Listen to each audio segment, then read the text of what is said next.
দিয়ামণি এখন একটা রিক্সাওয়ালা দেখলো থু মারে টাকার অবশ্যই আমার বাসায় আসে ভাড়া থাকতে 15 লাখ টাকা সে পাবে কোথা থেকে। এখন ধর্ষণ মামলা সরকার নিয়ম করছে, কেউ তো মুখে ধর্ষণ করে ছেলেটা যত অপরাধী মেয়েরও ততটা অপরাধী। জল পরে কে করছে তা সে আমাকে মারধর করে আমি গেলাম না। এখন মামলা করবো আমরা রিয়ামণির নামে, মামলা করবো আর মিথিলার নামে। আসলে ওই তো মিডিয়ার লোকই না।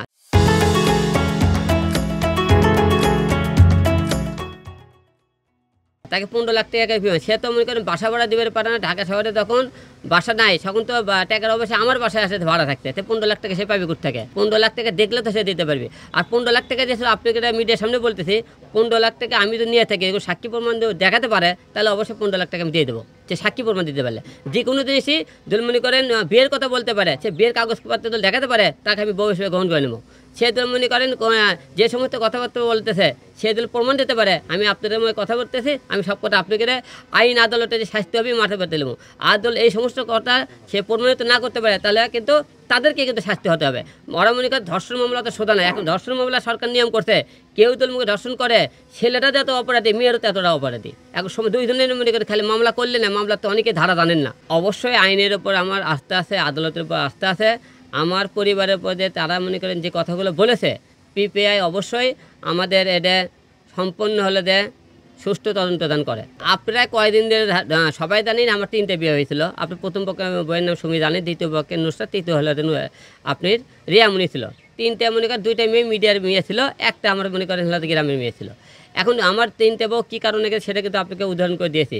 মনে করেন আমার প্রথম বউ মনে করেন সুমি, যে আমার মার সাথে ঝগড়া করে বাসা থেকে বের হতে আপনাকে গত পর্বে বলেছিলাম যে করছে তুমি বাসা আলাদা করলে আমি আবার আসবো। আমি তো আপনি দেখছেন যে বাসার সামনে কথা বলেছে, এই বাসাটা দ্বিতীয়বার আমাকে করা, এই বাসাটা কমপ্লিট হলে তাকে আমরা আনার চেষ্টা করছি, সেইটা আমি শুনতেছি আরেকজনের সাথে মনে করেন বিয়ে বসে গেছে, তা আমরা জানি না।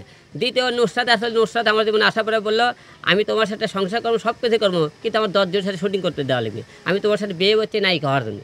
যখনই নায়ক যখন না 10 জনের সাথে শুটিং করা দেবে না, আমার সাথে করতে হবে। যখন করতে মানা করলাম, সে বললে হিরো আলম পরে কে করছে তা সে আমাকে মারধর করে আমি গেলাম না। রিয়ামণি ঠিক একই কথা, যে বললে কি 10 জনের সাথে শুটিং করে আপনারা দেখেন। ওরে বললাম তুমি সংসার করবা, আমার সাথে শুটিং আর করে দেয়, ওর কথা না আমি সবাই হলে দেয়। সে মনে করে আমার কথা আমার শোনে না। আমার বাবা অসুস্থ, হসপিটাল ছিল, মৃত্যু অবস্থায় ছিল, মারা গেল, সে বিভিন্ন ছেলে নিয়ে কিন্তু নাচ গান করে ভিডিও বানায়। এখন এটার প্রকৃত চাল হল রিয়ামণি। এই মেয়েটাকে তো মূলত খেলাইতেছে রিয়ামণি, যে সাংবাদিকের সামনে কথা বলে মেয়ে মানুষ তো কাউকে চেনে না, উই কিন্তু সাংবাদিকের সামনে নিয়ে যাইতেছে।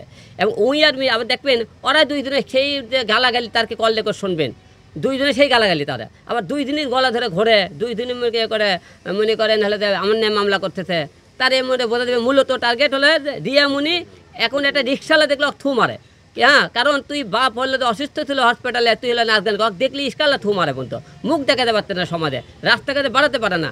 এখন এরই পরিকল্পনায় আমার সম্মান কি এটা হানি করা যায়, এই জন্য সে করতেছে কি এই মেয়েটাকে নিয়ে খেলতেছে। আপনার সবাইদের বাংলাদেশের একটাই নিয়ম, পুরুষকে দমন করার জন্য নারীদের দমন করতে হয়। পুরুষে কোনো ডিস্টার্বেলি কয় যে ওই পেয়ের চরিত্র খারাপ, ওই মেয়ের চরিত্র খারাপ, ছেলের চরিত্র খারাপ, আমরা ছেলেরা দিই দোষ মেয়েকে, মেয়েরা ছেলেকে রোগ দেয়। মূলত চরিত্র খারাপ কার আপনারা কিন্তু দেখবেন ছেলেকের উপরে মনে করেন মূলত উঠতে আসে যে ছেলেরাই খারাপ, কিন্তু ছেলেকের কথা বলে ঠিকই কিন্তু প্রমাণ করতে পারে না। এখন মামলা করবো আমরা রিয়ামণির নামে, মামলা করবো আর মিথিলার নামে, কারণ এরা দুইজনে মনে করে আমার সম্মান হানি করতেছে। এবং এর সাথে যেগুলো সাক্ষী আছে, যে আমার মনে করে আমাদের কিছু তেলাপেলারকে বৌড়ার 2-4 জন দিচ্ছে সাক্ষী, তারপর আরও মনে করে সেরকম কিছু তেলামেলারকে মনে করে নিয়ে উস্কানি দিচ্ছে।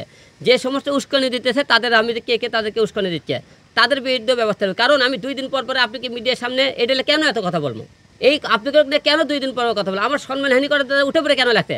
আমার কথা তোমাকে দিব হতে দিচ্ছি, তোমার মনে তুমি, আমার মনে আমি, তুমি কার সাথে গান করো নাচ করো, আমি তো একবারও বলতেছি না। আমি তোমার অন্য সাথে নাচ গান করলে তোমাদের জলে কেন এখন?